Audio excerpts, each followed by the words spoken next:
Larry who? Never heard of her. What sort of a man is he? Dick from Bama. A man like any other, but more so. Well, I thought he was dead. This is the Larry Alex Taunton Show. Let's light this candle.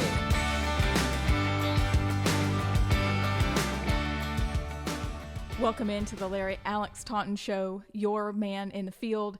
Before we get to a fantastic topic, how are you? I'm doing very well. How about yourself? You know what? I'm great. Did you hit any turtles on your way here today? I took video of a turtle Did you? on your street just to send it back to my child that is the biologist. Okay. But I was actually joking. I didn't know you'd actually seen any turtles today. I did. Did you take a picture and then run over it? I let it cross the road. It took its time. I'll let you know. All right. So you probably remember this delightful thing, but in the middle of the night last night, I wake up to hear my front door open. And I'm like, what in the world? Somebody's breaking curfew. Somebody is breaking curfew, and the one who might be can't walk. So, like, what is going on? And I know that Chris is not moving, so I think, well, it's up to me. I've got to go handle the intruder. And I'm like, hey, who's there? And it is my son, who has driven home a day early. So Okay. I wake up this morning to all... Home from college. Home from college. From UNC. From UNC. He drove after practice last night. So it was a delightful thing. Do you remember those days when everybody was at home, when they had been apart? Even the married child was in the house, and I thought, I need to relish in this for the moment. You know, this is really going back in time, but I remember a very famous Maxwell House coffee commercial. Yes. In our childhood. Yes. That was, the best part of waking up. No, excuse me. I guess maybe that was Folgers. That was Folgers. Whatever it was. Some coffee commercial that begins like that. It's like Christmas and somebody is just coming home, just arriving, like maybe as the coffee is being made, something like that. Did you make a pot of coffee? Of course I did. Did you really? Well, I don't know that in our house you could call it a pot of coffee. We have an automatic espresso machine. Okay. So I'll make everybody coffee. And then he, of course, has to dash out to... But did you really do that as soon as he came home? Well... That'd make you a very impressive mom. Well, I wasn't impressive. I went in and he was in the laundry room, actually, Okay. dumping his clothes. But he scared the living daylights out So of it was me. not an intruder. It was not an intruder. It was my son in the middle of the night. And he was like, hey, surprise, I'm a day early. I'm like, hey, always happy to see you. But Didn't then send when a text, no heads up, just well, here I am. my phone was off. So I did not get I'm walking in the house right now. Okay. I'm like, oh. So he was trying to warn you. He was trying to warn me. However, to see everybody on the couch this morning when I left was quite delightful. And I did make coffee. That always makes moms This is what happy. we do. It does make moms happy because you're happy for them to go. You're thrilled for them to start their life. But it also is that moment where everybody's car is in the driveway. Yeah. And you're like, I'm going to live here for Mom's like happy 10 and Dad's seconds. like, get out of my chair. Yeah, he's like, and can you move? You're in my parking spot. Yeah, and stay out of the refrigerator. Basically, that is the whole deal. Yeah, okay. Yeah. Well, that's So, cool. yeah. Congratulations. So thanks. So I'm glad, we'll get to see him for a few days before they Good. get started again with their summer And basketball. this is he's playing at the University Yes, of North he is Carolina. playing. And this is his first year. It is. So he is a freshman. And for those who don't know, the University of North Carolina, they went to the to not just to the Final Four, they went to the championship game. They did. And they lost to Kansas in a heartbreaker because they were up by like 15 at the half. We were. And then Kansas came storming back in the second half. But no shame there because Kansas is a great tradition, a great power. It's like losing to Alabama in football. I mean, Kansas is a great school. And I think everybody predicted Kansas to kind of win it this year. They were just had incredible talent. And I don't know that anybody saw North Carolina going as far as they did. And do I have to ask, do North Carolina fans really even care? Because they beat Coach K in his last two really important games. I mean, his last game at home at Duke, and then they beat him in the Final Four. I mean, that has to be, if North Carolina fans had to choose between, say, losing somewhere along the way there to North Carolina to Duke, or beating Kansas, don't you think they would probably say, we've got enough national titles. We want Duke. We want to beat Duke. Basically, our T-shirts now read acceptable after both losses because, in the fall when we were destroyed by Duke, by 20. No one saw this coming. But I'd that forgotten second game on February the 4th, when Armando Bacot, whom my son has worked out against quite a bit, the look on his face after he dunked in the first 7 seconds of the game, I'm watching in a hotel thinking, things have changed. So you're right. We were thrilled to beat Duke once and then again twice.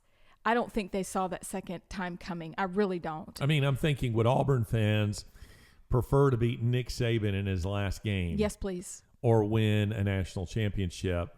I think they'd probably choose beating Nick Saban in his and not just like his last SEC game or his last home game, but I mean his last game, period. Right. How sweet is that if you're a North Carolina fan? But congratulations to you having all the kids home. Very delightful. I know you know what that feels like, and it's you don't take that lightly No, as a mom. not at I don't all. think that ever would hit me as hard as it did, but I did have to sneak outside literally early this morning, and I thought, I'm taking this in, Good. and then we're going to move on.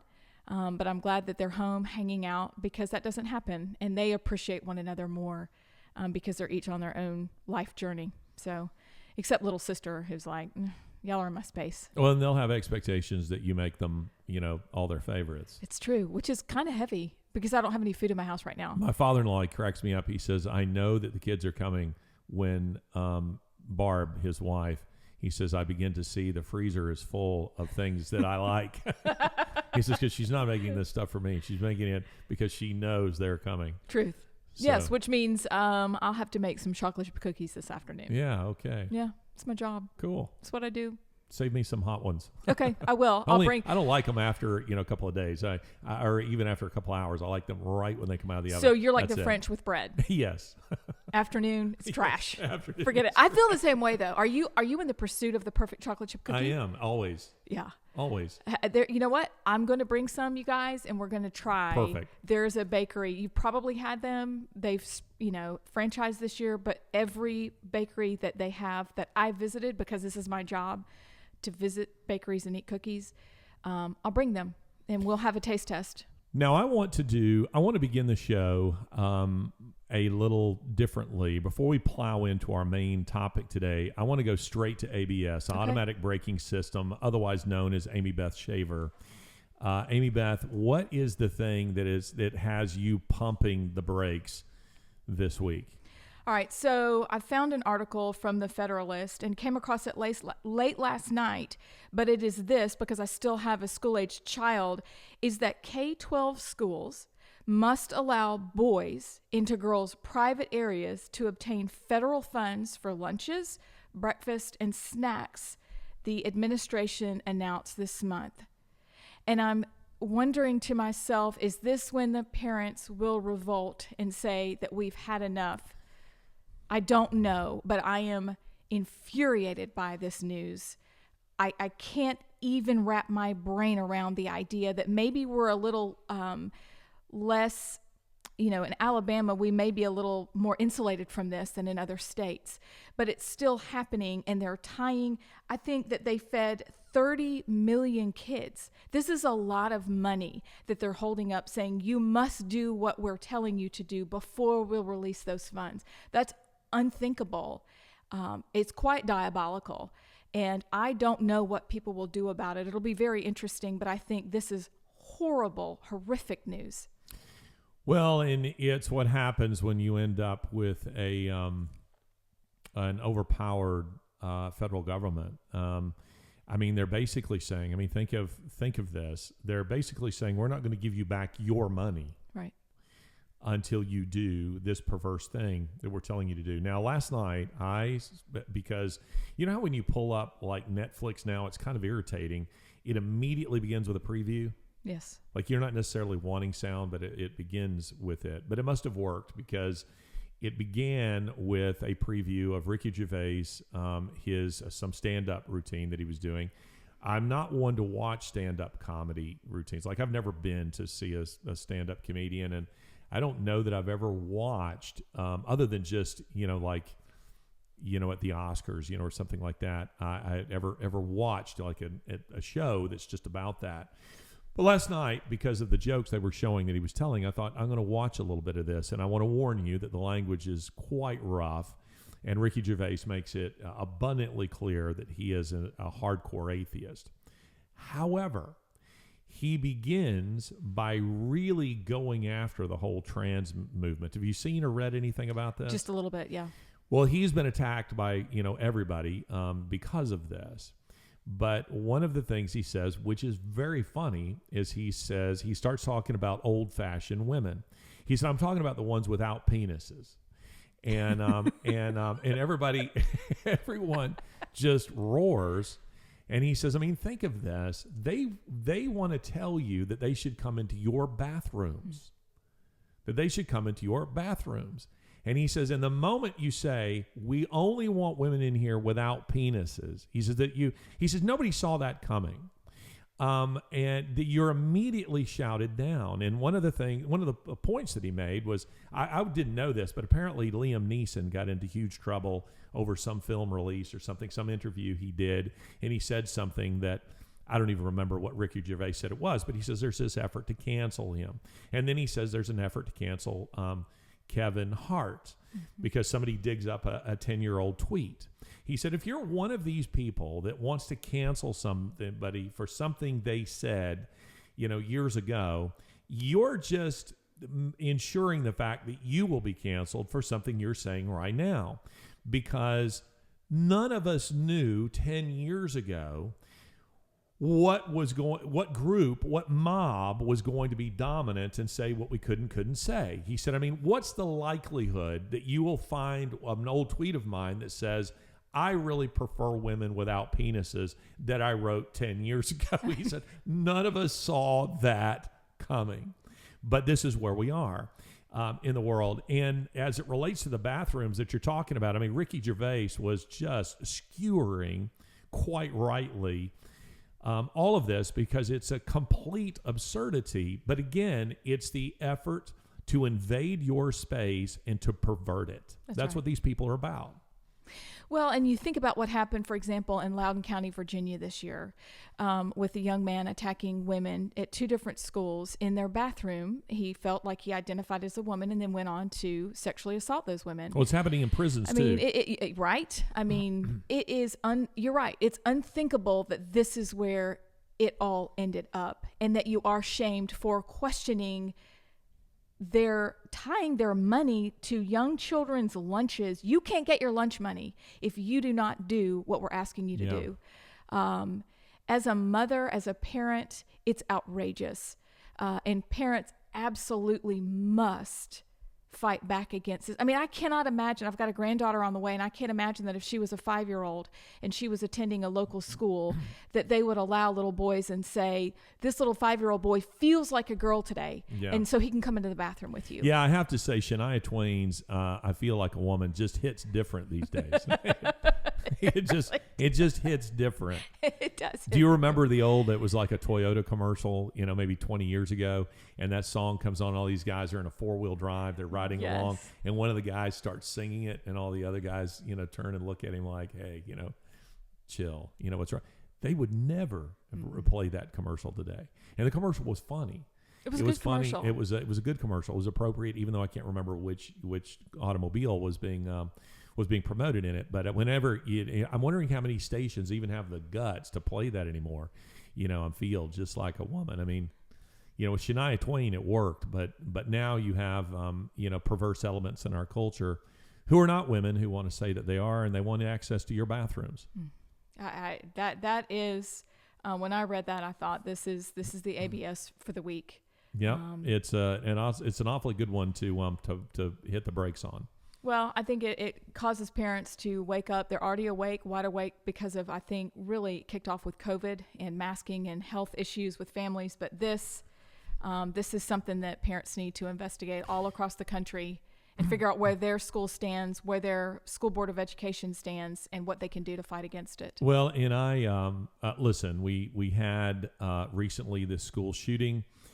And that's not really a topic for conversation for us today. But I'll simply say this, that if the school shooting, if you're just now becoming aware that your children are not safe in schools, your children have not been safe in schools long before this school shooting, or even Columbine back in, I think, 99, when that school shooting occurred, meaning that your children have been under spiritual assault for a very long time in schools. And why parents would be putting them into public schools is just beyond me, unless you just have a real confidence. You're in some isolated part of the country, and all the teachers, and you feel pretty confident about what the curriculum is. Those instances would have to be pretty rare. Yeah.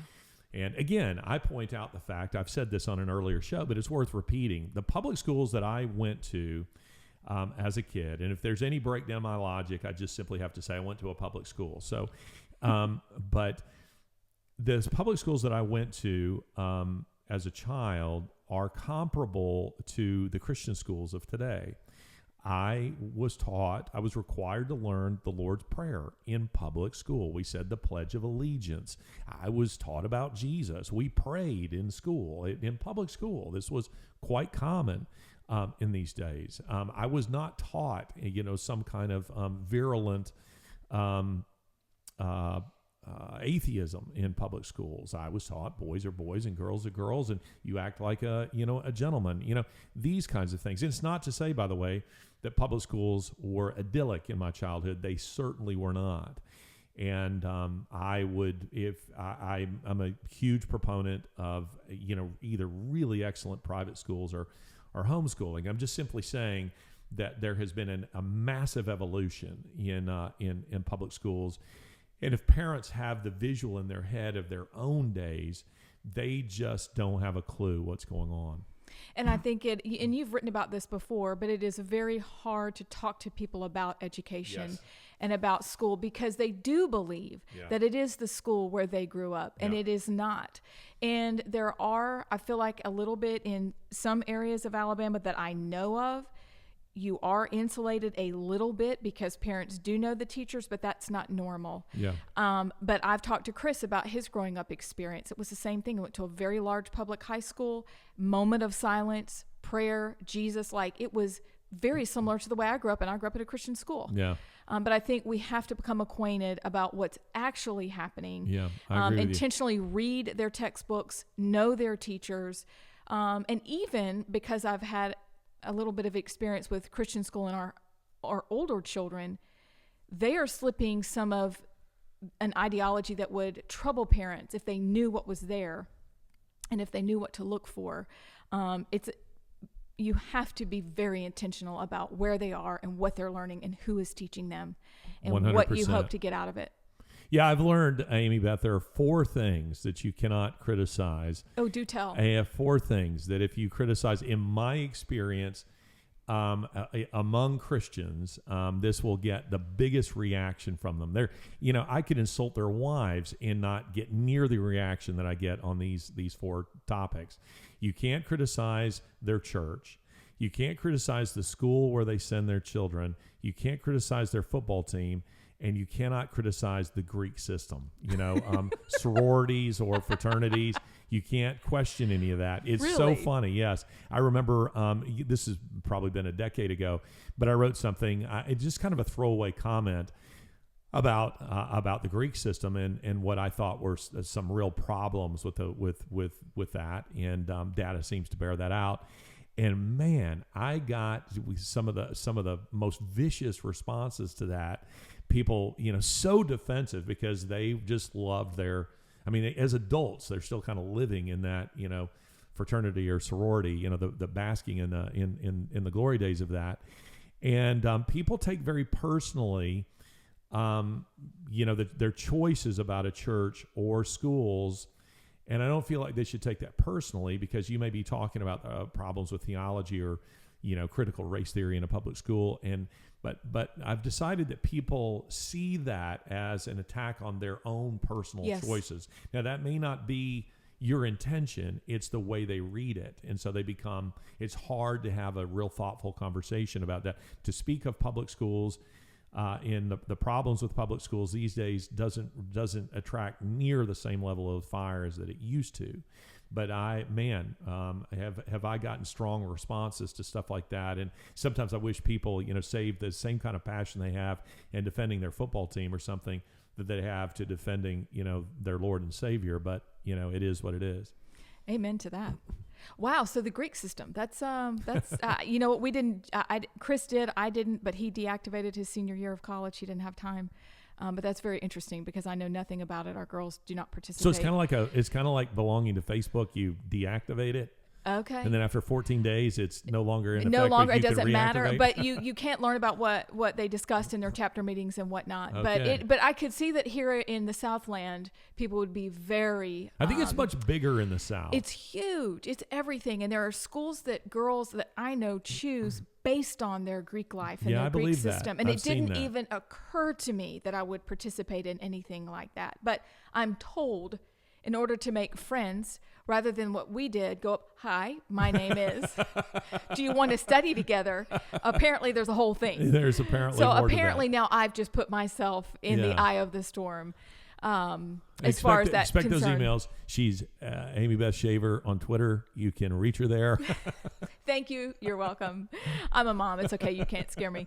Okay, so how about your topic for the day, which I think really ties in beautifully with everything we've discussed thus far, and that's understanding what's happening in America, a Christian response. And I love your tagline because it's true for your show, for your website, you're a man in the field. And I think that matters because you bring a certain gravitas that those who avoid flyover country. I like bringing gravitas. I mean, I feel like that's the word of the day. Yeah, I like it. Okay. So It works. that's what you bring to this conversation. Well, thank you. I would like to think so because I travel a lot and I'm engaging with people high and low, so I'm, listen, these days post accident, I stay in nice places when I travel around the world. I'm well beyond, staying in the pensione, the youth hostels and things of that nature. There, I'm way beyond that stuff. But I'm engaging with people at high levels of government, of society, and I'm also engaging with people, in the third world who are just struggling to put food on the table, quite literally. And it gives you a very different perspective. So that, over the course of my life, I think I've been in 59 countries now, and I think just during the pandemic, I've been in 12. So I'm about to leave the country again, so about to head to South America. But the point simply being that we're not pontificating, from, the Beltway, where you don't really have an idea of what's going on in the world. And I'll also tell you that traveling, I think it's St. Augustine who said that the world is a book, and that he who travels not reads only one page. And it gives you a very, very different perspective what's going on in your own context. You come back looking at things in a very, very different way. And I don't care if you're somebody who's done a lot of traveling, but you haven't done it recently, you need to get out again.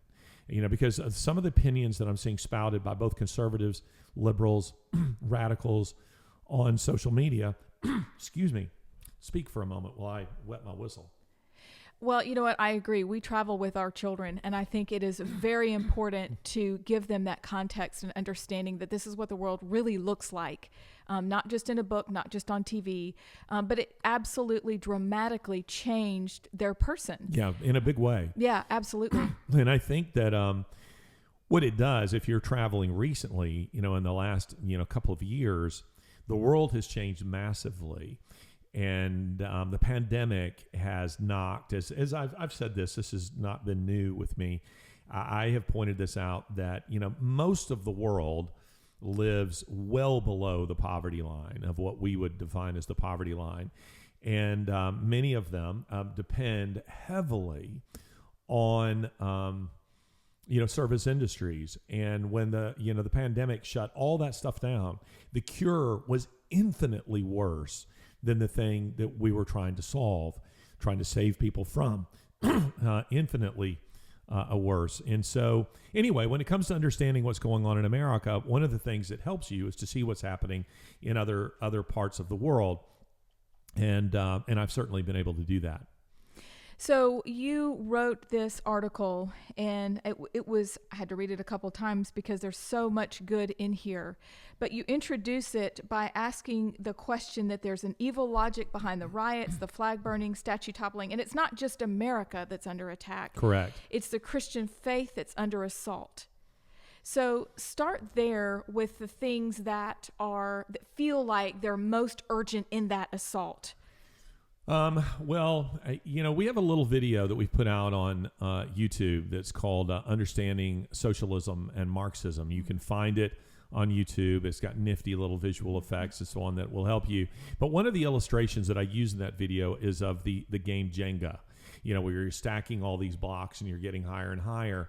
Well, radicals have understood that Christianity is the key Jenga block, that if you pull it out from the bottom, the rest of the tower collapses.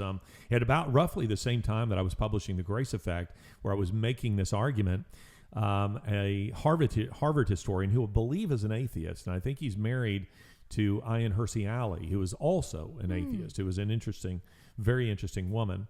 But anyway, his name's Neil Ferguson. I think his PhD is from Oxford, and he wrote a book called Civilization: The West and the Rest. And Ferguson essentially argues that Christianity is the source of the West's strength, and that as Christianity ebbs from our culture, that we are seeing a decline in civilization. We're seeing a decline in civility. And he says, and yet there's a corresponding rise in the East. And that this seems to, of course, this seems to correspond with the growth of Christianity in places like India and China and South Korea and so forth. So Christianity, he in that book, I can't remember if it's in the middle of the end, it doesn't matter, but in that book he quotes a Chinese scholar who says, we've studied your a culture, and we've discovered the source of your strength.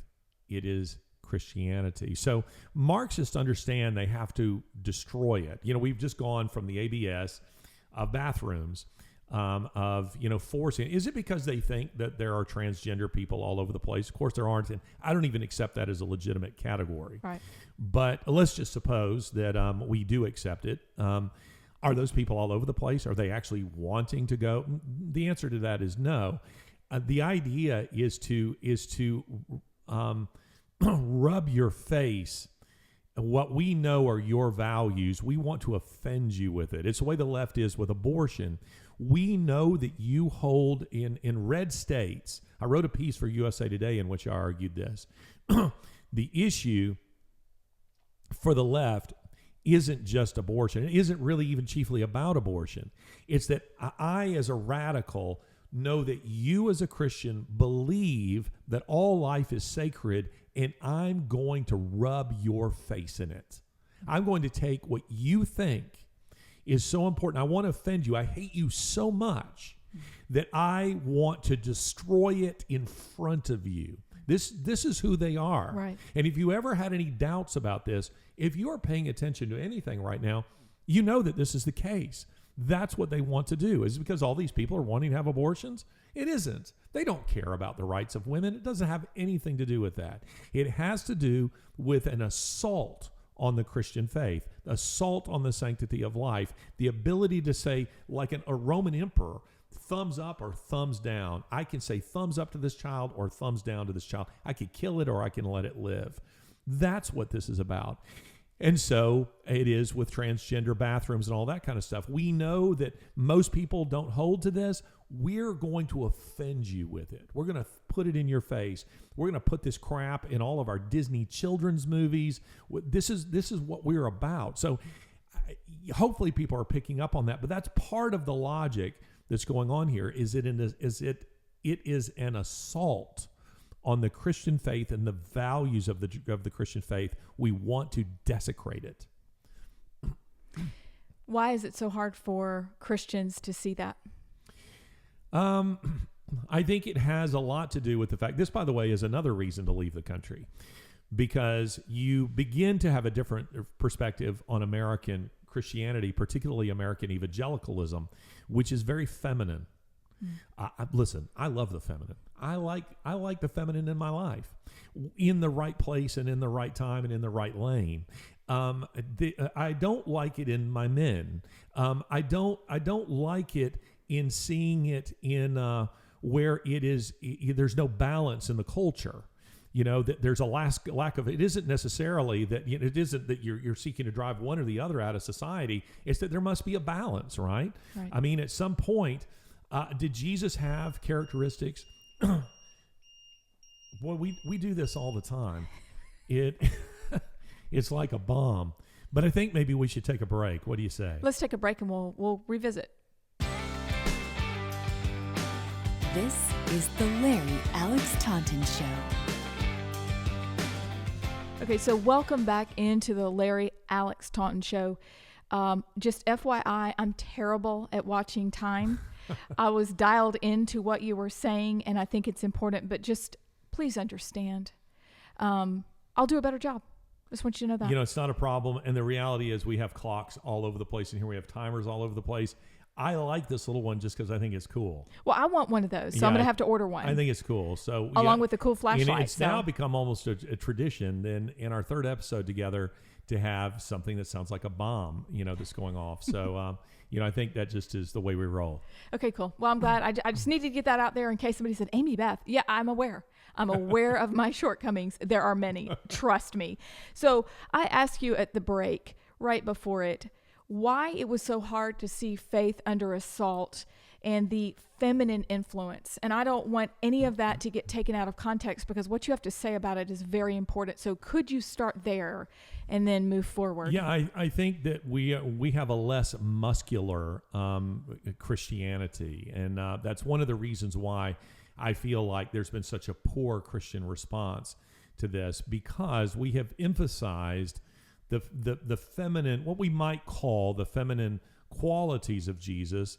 That is to say, qualities that we most closely associate with women. Like, was he nurturing? Yes. Was he gentle? Yes.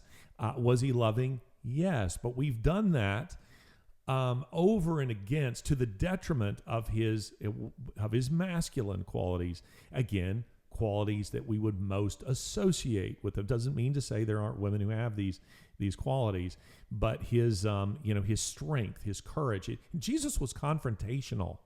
He was exceedingly confrontational. Yes. And when people want to create this kind of, Fabio kind of Jesus, I'm thinking, have you read the Gospels? Clearly not, because that's not who he is at all. And have you read the Bible? Because Jesus is also the one who said, "Let there be light."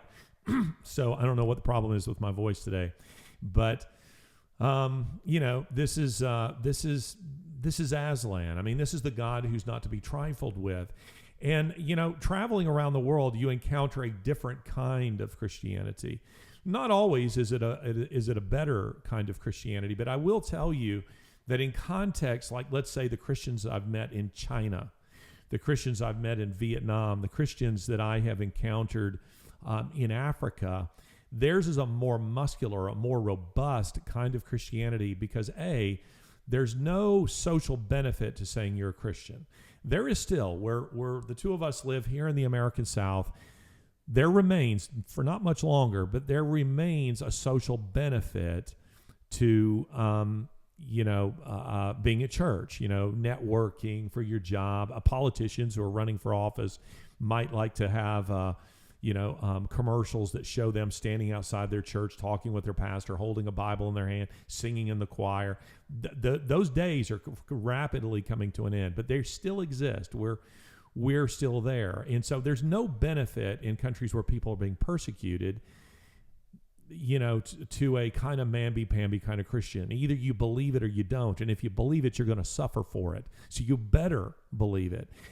That's not true in this country. And, as we've seen across the board in this country, I mean, we've already in this show been talking about the transgenderism and so on. There has been absolutely an assault, not just on femininity, traditional femininity, natural femininity, but an assault on masculinity. I mean, we have terms like toxic masculinity. Often what is being called toxic masculinity are just guys, just regular guys.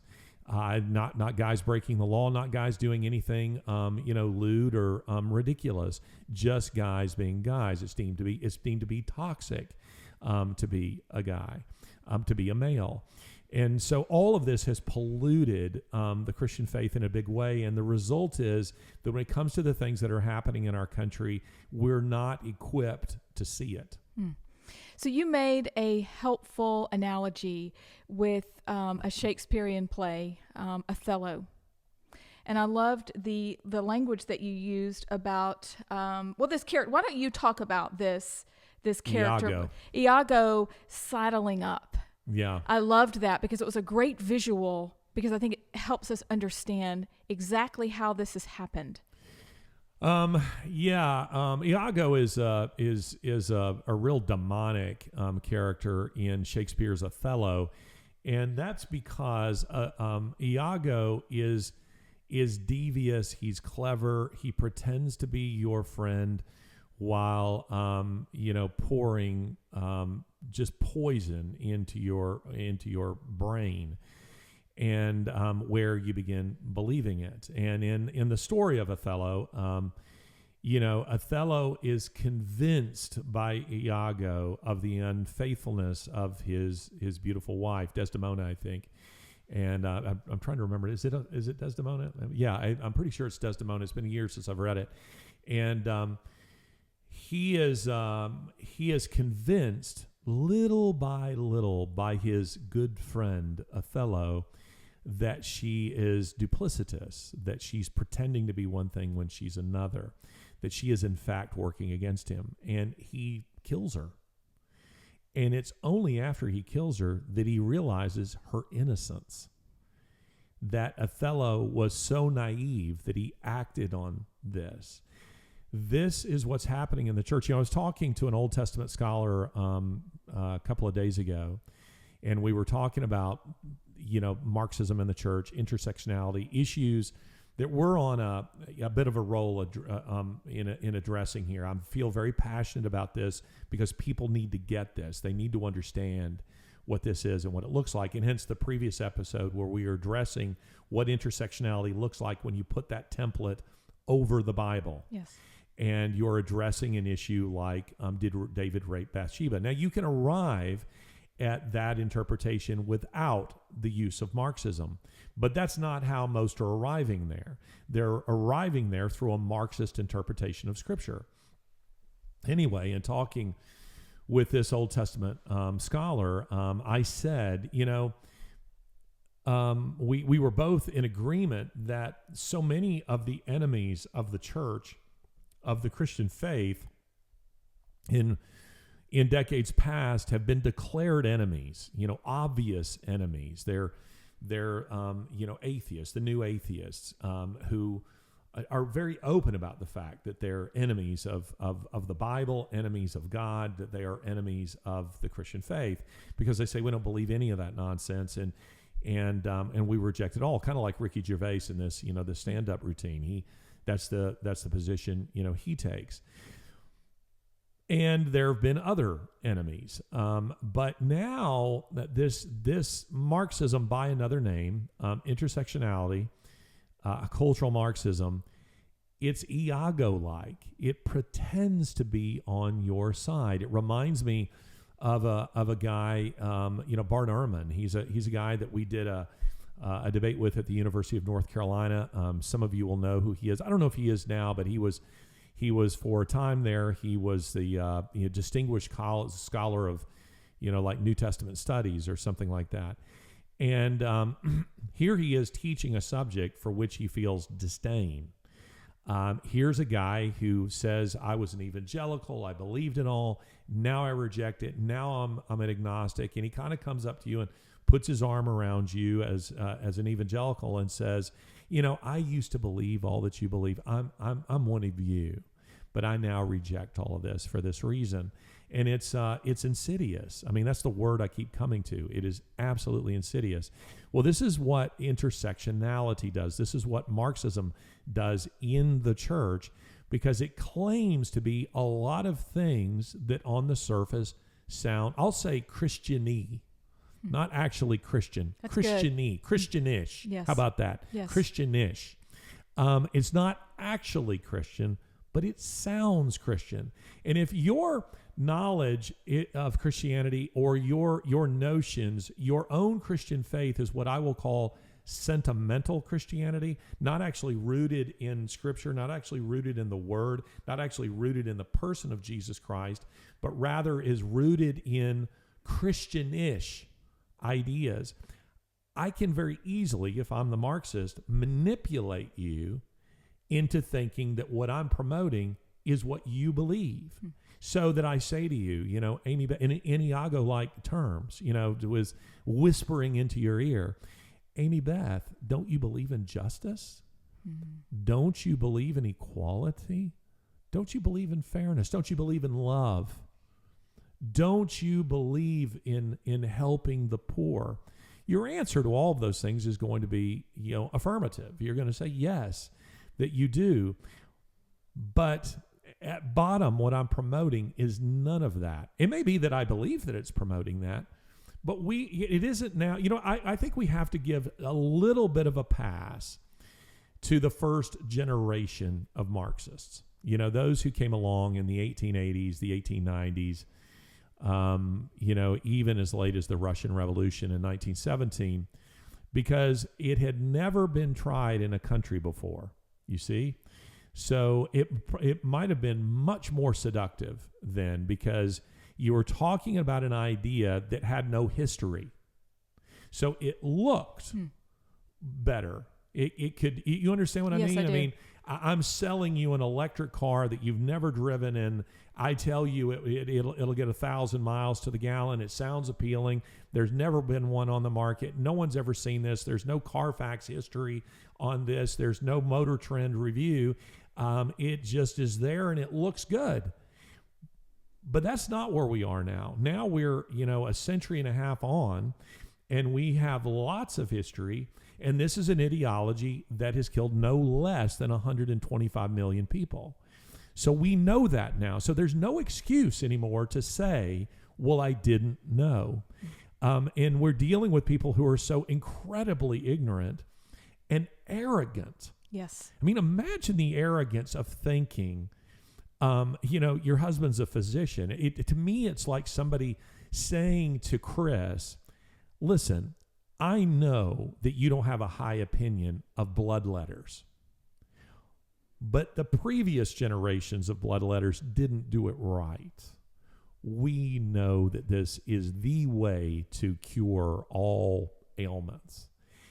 I mean, you would go, those people are crackpots. It's preposterous. Utterly. And that's what these people are doing. They all maintain that other iterations of Marxists, well, they just got it wrong. That's always the excuse. We have never seen it right anywhere. And all the efforts, as I point out in my book, Around the World in More Than 80 Days, proponents of Marxism or socialism will say, well, the Scandinavian countries are socialist. No, they're not. No. They are not socialist. They are free market economies with a very generous welfare network, which is very, very different. So, yeah, I think that the Iago aspect of this ideology is very real, and it's very seductive to naive and idealistic young people who want to believe that they are part of history. There's, you know, in Christopher Hitchens, you know, my late friend, Christopher Hitchens, in his autobiography, Hitch 22, he makes a wonderful, I'm grateful for this, a wonderful admission. And he's talking about when he was a communist. He was an atheist and a communist. By the time I knew him, he was still an atheist, but not a communist. He had turned on that ideology in a very big way.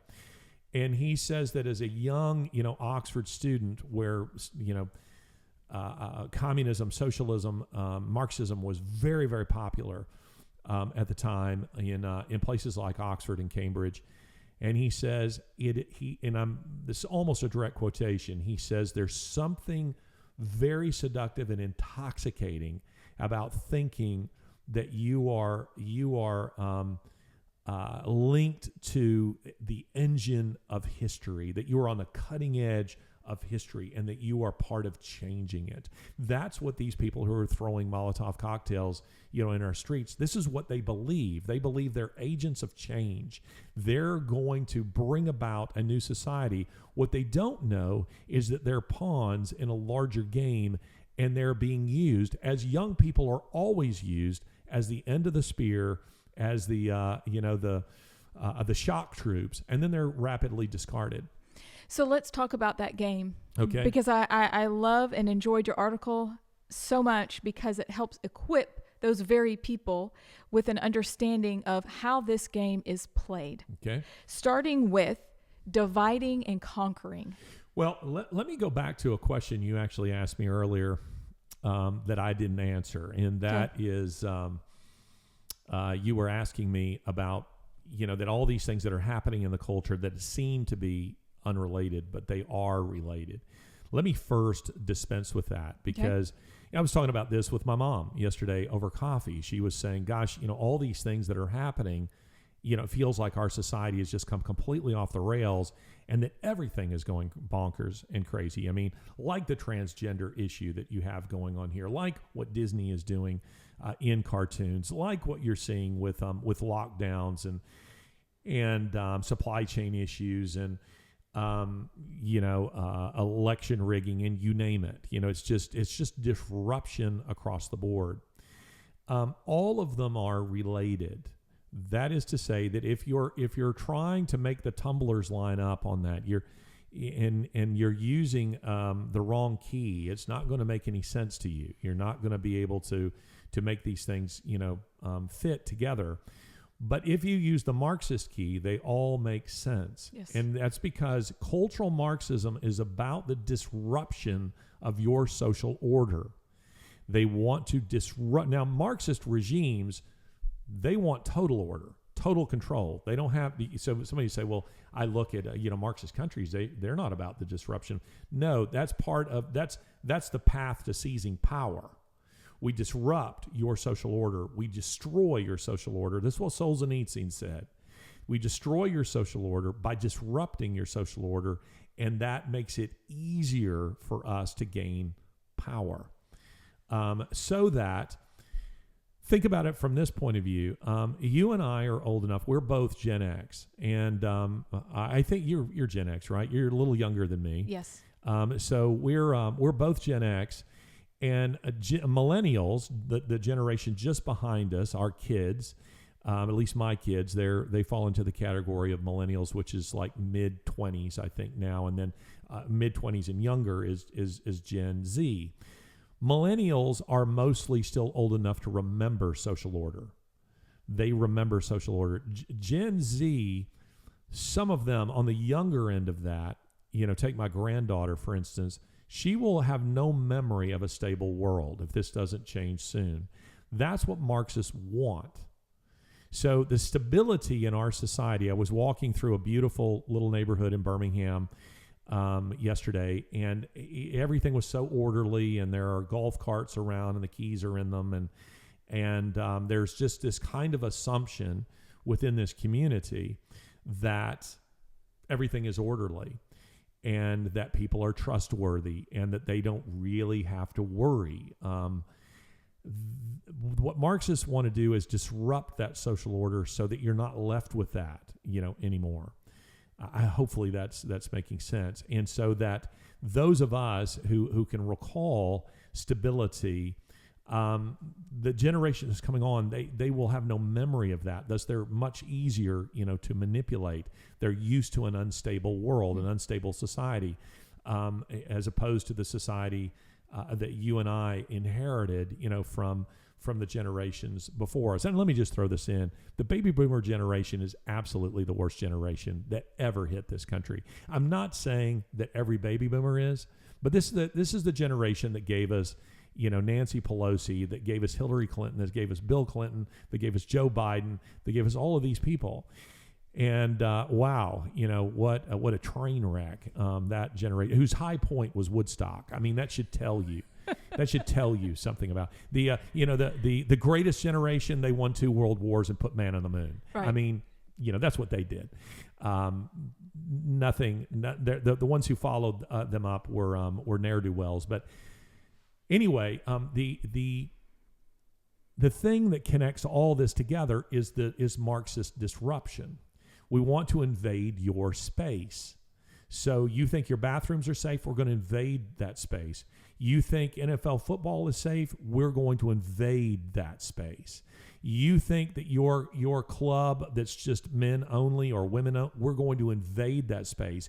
You think that Miss America should be about beautiful women? We're going to invade that space. You think the cover of Sports Illustrated should be? We're going to invade. You see what I mean? Yes. So it's all about disrupting and inverting the social order. You say this is beautiful, we'll say that's beautiful. You say this is right, we'll say it's wrong. You'll say this is wrong, we'll say it's right. So it's the inversion of absolutely everything. So if we're trying to put all of these beads on a string, the Marxist string is the one that makes them all go together. So it seems they're unrelated, but they're actually related. Now, I should also say this: there are various agendas that we're seeing in the culture. It's not a singular agenda. It's not just all Marxists. It certainly isn't. There is the LGBT, agenda that's over here, and there's an alt-right agenda, and there's this agenda, and there's that agenda. But the elitists who are kind of pulling the strings on a lot of this, they're taking the Marxist view, I believe, is something called United Front. And United Front, you ever heard of United Front? Yes. Go ahead. I've heard of it. You get to define it. Well, United Front is the idea that, think of Mean Girls.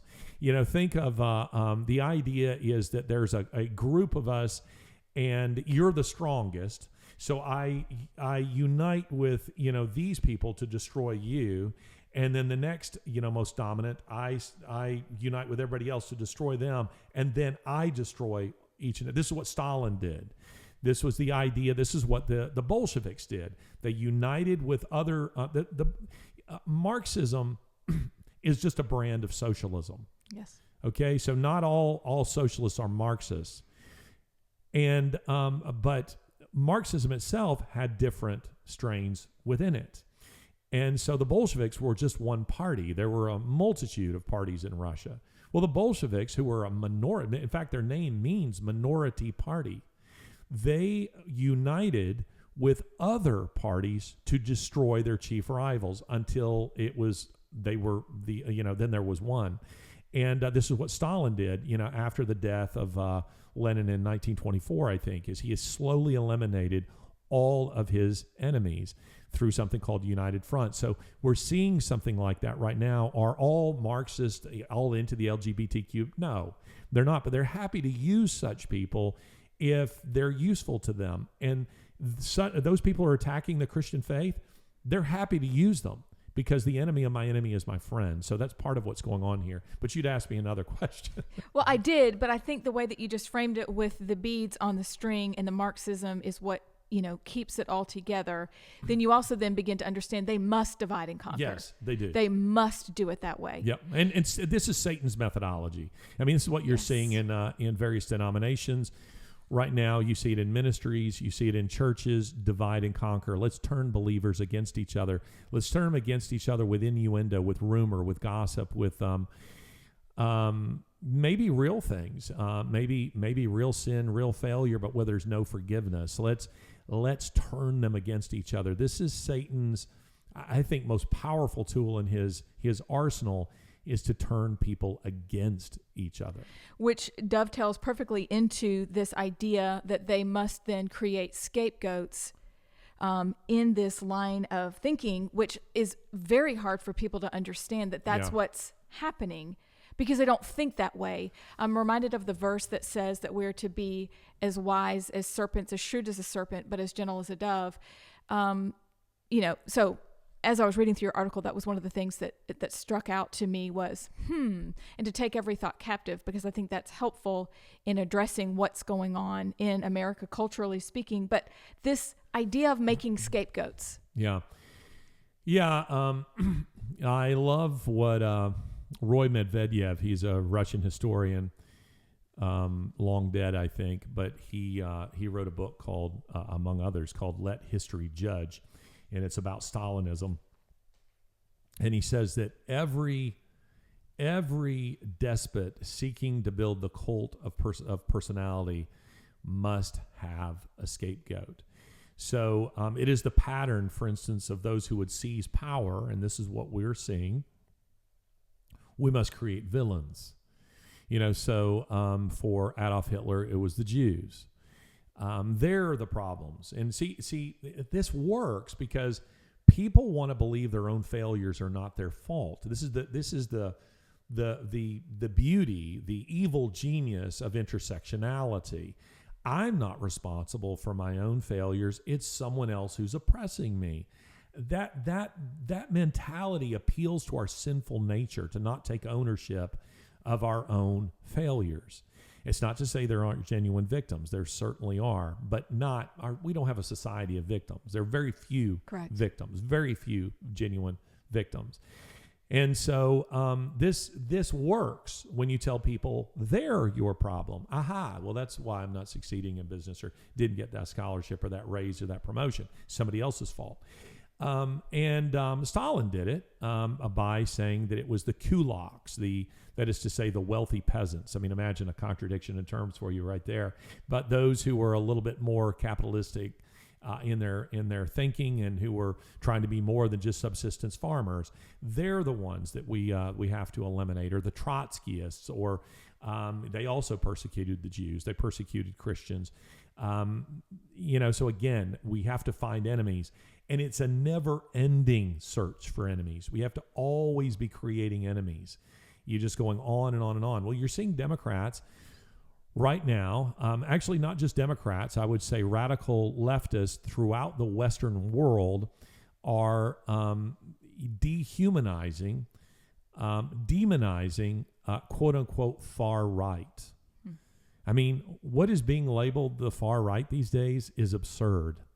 I always thought of far right as, let's say, the KKK, something like that. And I don't want to get into a discussion if the KKK is actually right or left. We'll save that for another discussion. So save your tweets. But the point that I'm simply making is that is that no longer is what is being defined as extreme are just people who are, who want stability in society. They're against the killing of kids. They're against transgender bathrooms. In other words, the real extremists are found on the left. They're not found on the right. They're not found on the right. It's just not the issue. So this is what they do, is create scapegoats. They create enemies. These red staters, the Republican Party. I mean, you saw that Joe Biden recently said that the Republican Party, represents an existential threat to the United States. It is an absurdity. The Democratic Party represents an existential threat to the United States, with open borders, with the assault on the unborn, with the assault on citizens in this country, with the assault on our economy, deliberate efforts on their part. So this is what they're doing, is creating scapegoats. So before we take another break, let's talk about creating chaos. Yeah, creating the chaos is another part of the tactic here. And that chaos we've seen in the form of, say, Antifa, Black Lives Matter, where you're thinking, why isn't Mayor Lightfoot in Chicago putting her foot down on all the crime, the murders that are going through the roof in her city? Why isn't she cracking down on this? Why are we seeing videos? I saw one yesterday, somebody in Chicago being dragged from a car and beaten while looters were stealing from the automobile. Why isn't that being prosecuted? Because they want disruption. They want disruption, so they're allowing disruption. They're encouraging disruption. How many people have you seen really prosecuted from Kenosha, from Portland, from D.C., from places where we've seen Ferguson, where we've seen cities burning? Right. Public officials put under threat. The Republican National Convention, where Rand Paul is talking about my friend Eric Metaxas, who people are trying to attack him. Right. So these are very real things, and they want that chaos to create that disruption.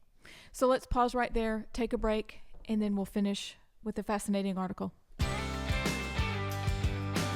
This is the Larry Alex Taunton Show. Welcome back.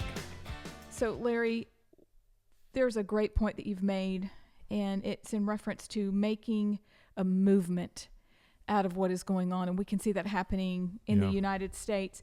But there's something that you pointed out earlier that I want to go back to because you bring it up right under point number 4, and it's this argument that when you're making a movement, you say that who would say they're against, and you can kind of pick, for example, so you're against the Bolsheviks, I guess you're against peace. Or I suppose you don't think I deserve land to feed my family. And you can use that, and people are picked off with this argument. You're against my grandmother having health care. Yeah. You're against my child having, I don't even know what. How do we combat this kind of argument? Yeah, it's been again. This comes back to Iago, doesn't it? Mm-hmm. It's part of the strategy to cloak my real intentions in very innocuous, inclusive sounding, justice sounding language, so that the Bolsheviks, again, the Bolsheviks killed maybe 60 million of their own people.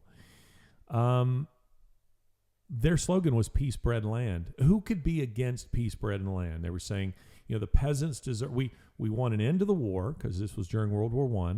We want an end to the war. We want peace. We want bread. We want to be able to feed our families, and the peasants deserve land.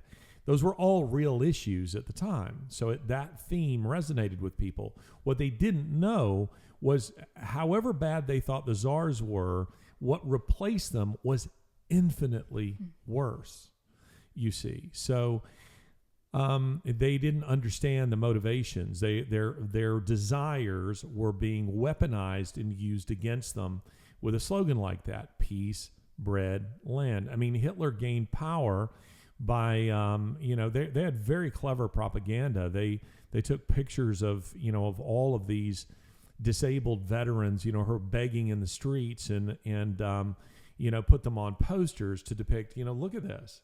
This is what the Weimar Republic has given us. This is where we are. Vote Hitler. Vote for the Nazi Party. A lot of people are seduced by that. They are, and so when Black Lives Matter, which is a Marxist organization, now they've removed that from their website. Their website used to state, "We are about the destruction of the family. We're about the LGBT Q plus alphabet soup, and we are Marxist. This is who we are." And by the way, if you're a Marxist, you are you're de facto against the family. I mean, because this is Karl Marx's Communist Manifesto. All you have to do is read. I encourage anyone out there to read that little, maybe 90-page book. It's a little more than a pamphlet, really. Anyway, they use this kind of language.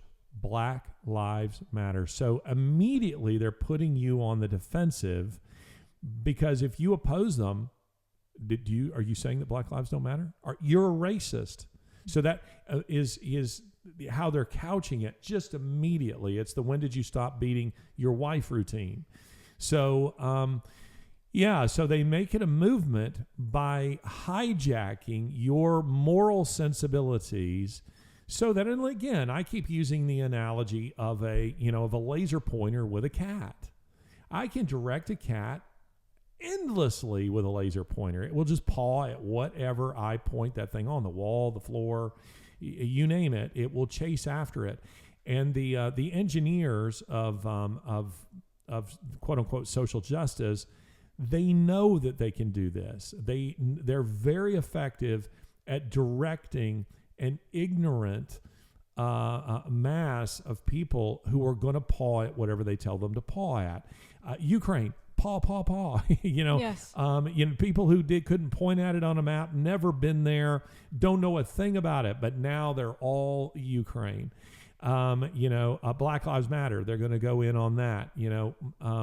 LGBTQ trans movement, we're going to paw at that because they have hijacked their sensibilities to tell them that this is justice, and if you're opposed to it, then you're opposed to freedom, you're opposed to love, you're opposed to equality, you're opposed to you're pro-Putin, you're pro-war, whatever. So they immediately put you on the defensive. So they're very good at this.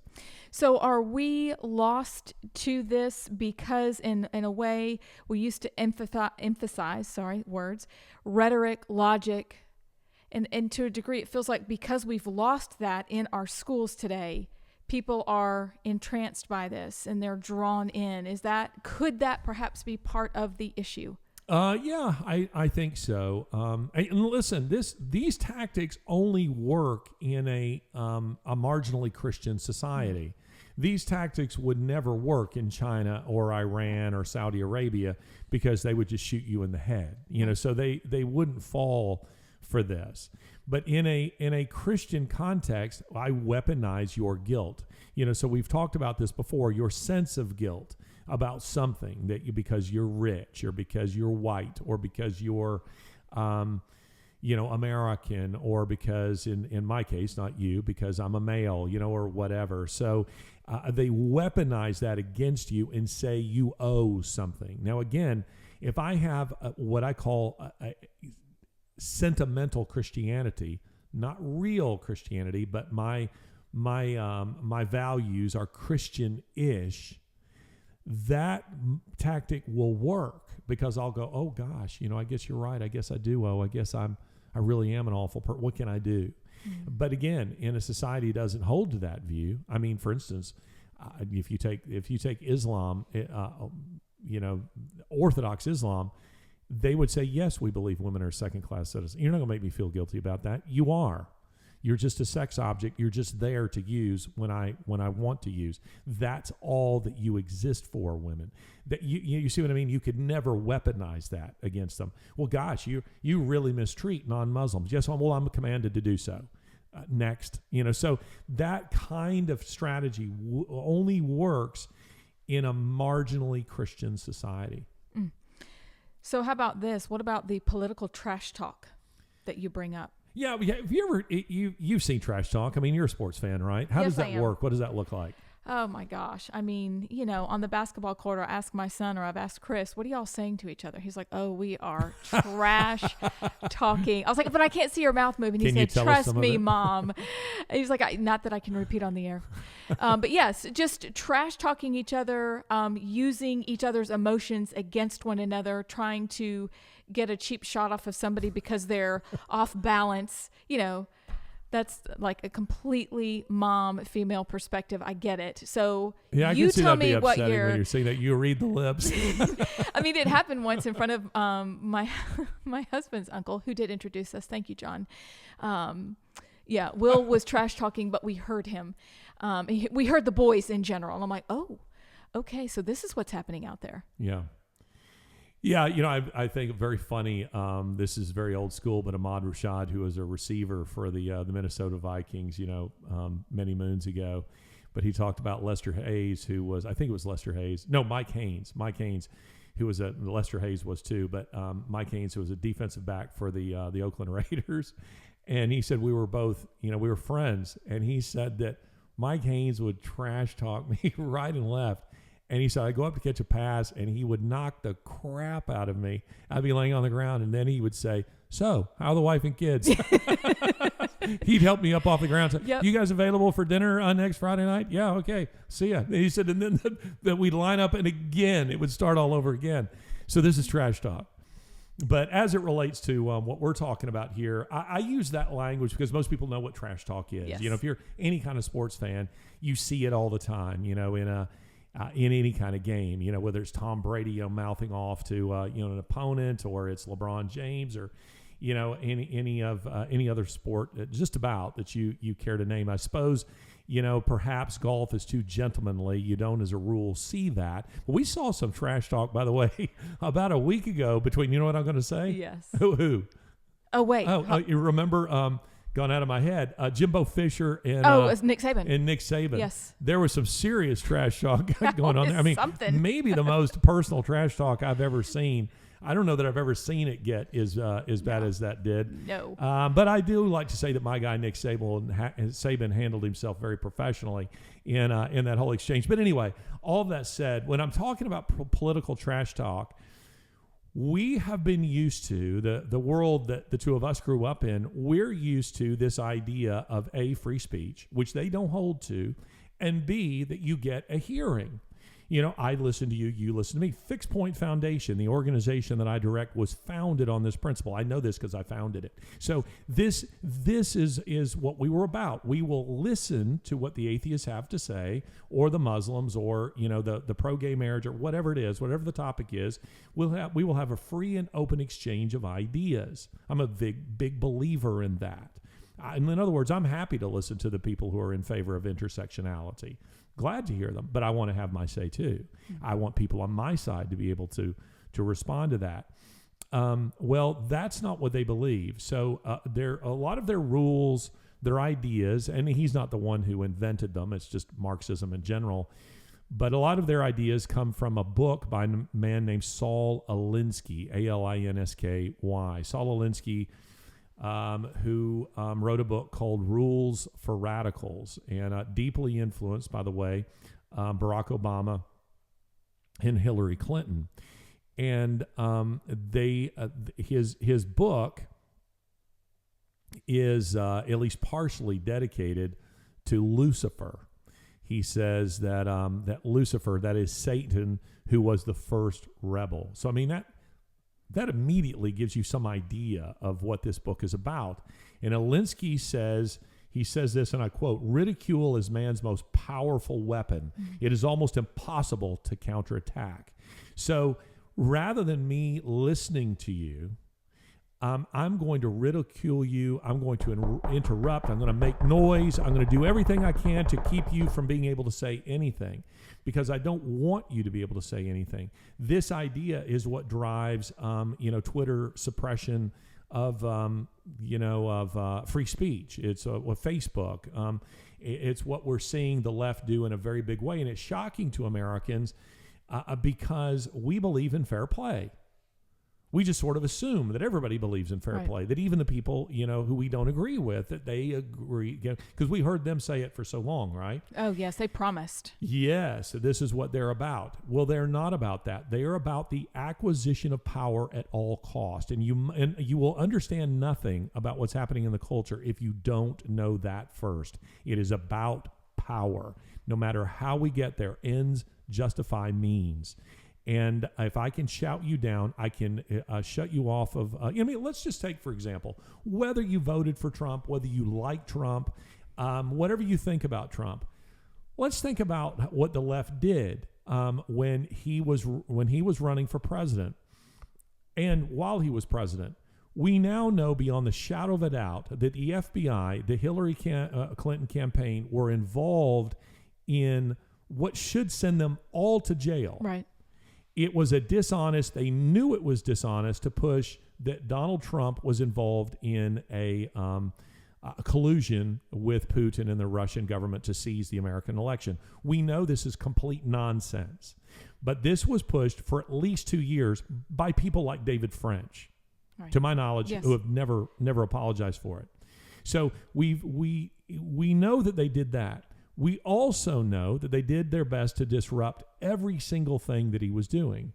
Time magazine has written a very interesting article about this because, as Trump himself said when I was down in Mar-a-Lago, he said that the left couldn't resist bragging about it. So they wrote an article about all that they did that was dishonest. And part of that was suppression of free speech. It was with false narratives. It was with disruption. We want to make the American public so exhausted by a Donald Trump presidency that we will not give you peace. until you get rid of him. And by the way, again, to show you these tactics go way back, this is actually a tactic that Muhammad encouraged. It's in the Quran. He says, terrorize the unbelievers. Terrorize them until they, convert or pay tax or, die. So, the idea is I'm not going to give you rest until you give me what I want. So this is a big part of what this is about. And so is, and hand in hand with it is then, and you mentioned this, disinformation. 100%. And people are lured into the disinformation. And so then you begin to ask the question, oh my goodness, what is truth? But that maintaining, which is what they did for 4 years, maintain an unrelenting campaign of public disinformation while accusing your enemies of deception. Yes. What a tactic. I mean, think about it. If I have no real moral foundation, I don't care what truth is. I just want power. And I'm willing to do anything in order to get it. So that means to lie about you, to smear you. You're running for public office. I'm running for public office. So I put out there, I say the most outrageous things, just hoping that something will stick. Amie Beth is actually an agent of ex-government. She represents this radical idea. I find some old tweet or some old, comment you made on Facebook, or someone who's willing to come out of the closet and smear you as a racist, with just anything I can that will, plant seeds of doubt in the minds of those who might potentially support you. That's what they're about. And if you're naive enough, and I feel like our culture is amazingly, even at this point, Americans are incredibly naive about these kinds of tactics. These are tactics that are used all over the world in a very big way. We're not used to seeing them on this scale in this country, so that we have generally had a fair level of confidence in our media in years, decades past. Now people are wondering, who's telling the truth? Right, left, center? Who can I trust? Maybe the most frequent question I'm asked these days is, Larry, what's your news source? So that alone indicates to you that people are feeling like, wow, I can't trust anything or anybody. And it's because we have these campaigns of disinformation on everything from vaccines to political candidates, to the abortion narrative, you name it. Oh, and by the way, to go back to thinking of abortion, to go back to something we were talking about here earlier, one of our earlier points, political trash talk and creating chaos. Have you noticed how they've employed this against Supreme Court justices? Yes. I mean, they're going to their houses, they're protesting on their yards. It is physical intimidation. And this is what they're about. And when Charles Schumer and Nancy Pelosi are asked about this, they say almost nothing. Right. I mean, imagine that figures at that level of government are not condemning it, that they're not condemning it. And it's because it's being used against their political opponents, so they're okay with it. And can you imagine then if the shoe were on the other foot? Can you even imagine? Oh, they'd want the army out, and shoot these people. I mean, they do to them what they did to the protesters in Ottawa. Right. I still can't get over, and people have lost, touch with what happened in Ottawa and what Trudeau, did to the people in Ottawa. But anyway, this is where we find ourselves. So then you bring up an important point, and I think you've said it well, but this just stands out, is the thing is never the thing. Now, permit me for a moment, Amie Beth. You are not an insecure woman, so I think I can say this. I'm going to play off of a trope about women. Please do. And it's it is of course a joke, but men will almost always say that when they're in conflict, in conflict with their wives, they'll almost always say the thing is never the thing. You've heard this, it's yes? True. That whatever you think she's upset about, it's not that. And if she is upset over the way you shut the door, you can bet that that's not the reason she's actually upset.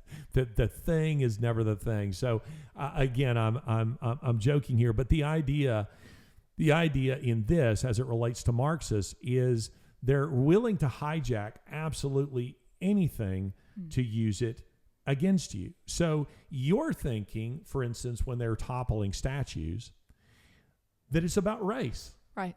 It must be about race. So we need to address race. But that's not the thing.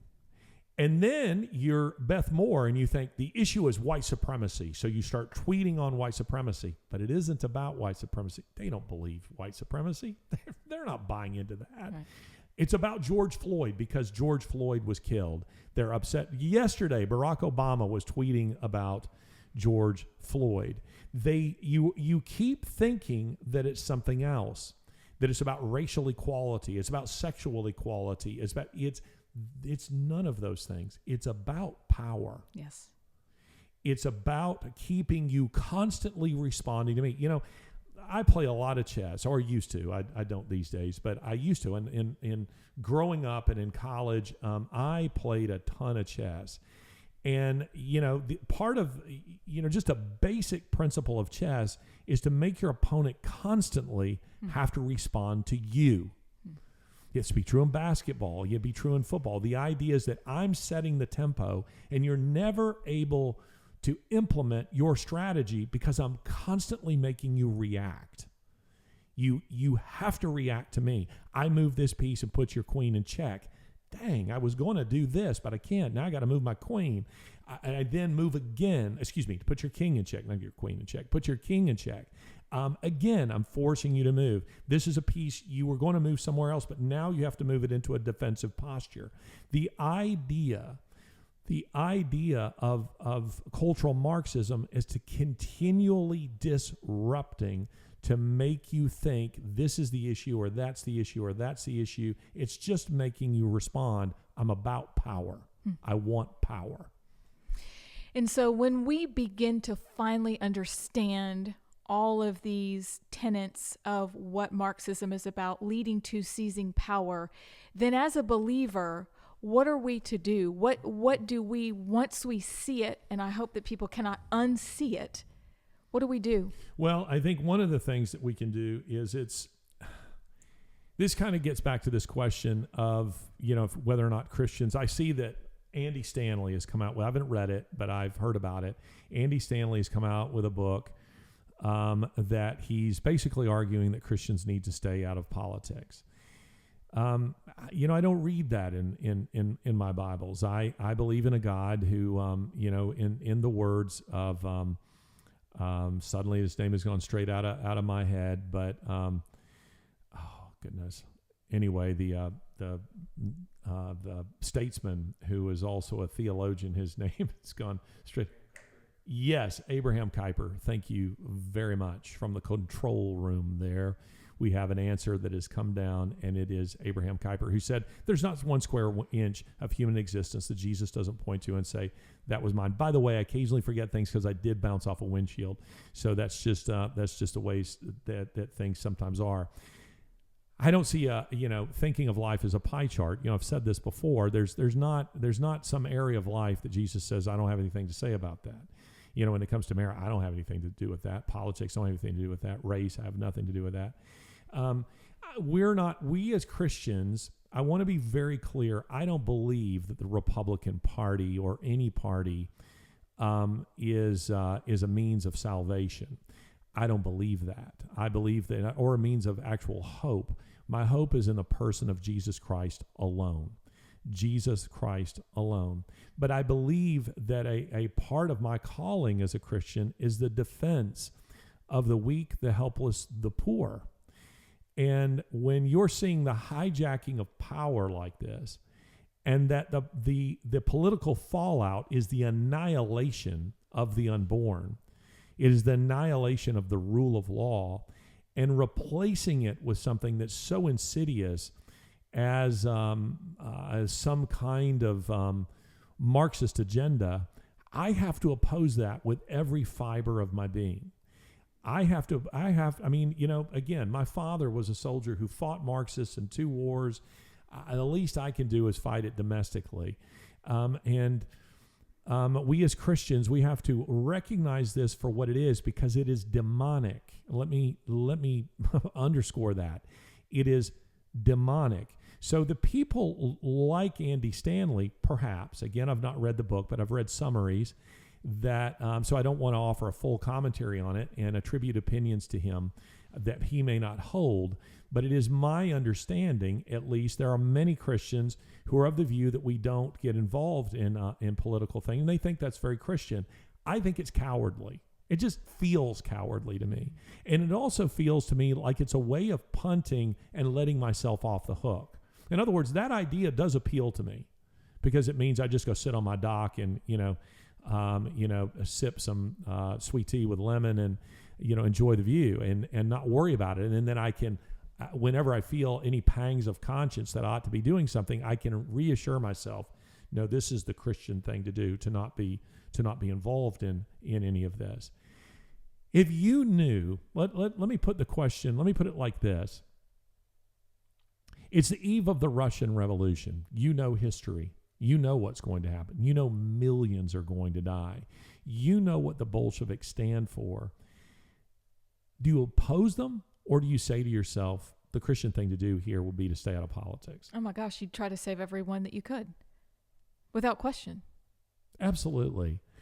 And I whatever the outcome is, I want to be able to stand in front of my Lord having, on my epitaph, my tombstone, whatever's put on that thing, I would hope that it says something to the fact he gave everything he had. He did a lot of silly things, some stupid things, some embarrassing things, but he poured out everything he had that God gave him to use to promote, to forward the gospel. And in this day and age, that means at this time opposing what we're seeing taking place politically and culturally. I believe that with every fiber of my being. So do you have, in the closing moments of the show, final thoughts for our audience? I would say that you got to get into the heads of, in order to understand how people like this think, I would really highly recommend that you read a little book like Saul Alinsky's. I know that's not something that will excite people, but I think once you get going on it, you'll go, oh, wow, this is starting to make sense. Rules for Radicals is a book. It's a small book, The Communist Manifesto. Read it. You want to make sense. You want to connect dots of what's happening in the culture. Go and read what they're reading. Go and read what it is they believe. And again, just to be clear, these are people who believe that they are bringing a utopian future. Listen to what some of these people are saying at the World Economic Forum, where Klaus Schwab just a few days ago is shaking his fist. It reminded me of Hitler, shaking his fist in the very same way. And he says, the world's future is being formed by us. He says in his very sinister sounding, German accent. And this is what they believe. They see themselves as better than the rest of humanity, as more enlightened than the rest of humanity, and as bequeathing on humanity a wonderful future. And let me end with this thought. These people are what we would call ideologues. And an ideologue is an individual who believes ideas are more important than people. They may not articulate it that way, but at the end of the day, that's what they think.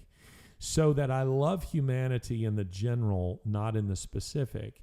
And I love my ideas so much that I'm willing to cause as much pain and suffering and death as is necessary to achieve that idea. This is the way utopians always work.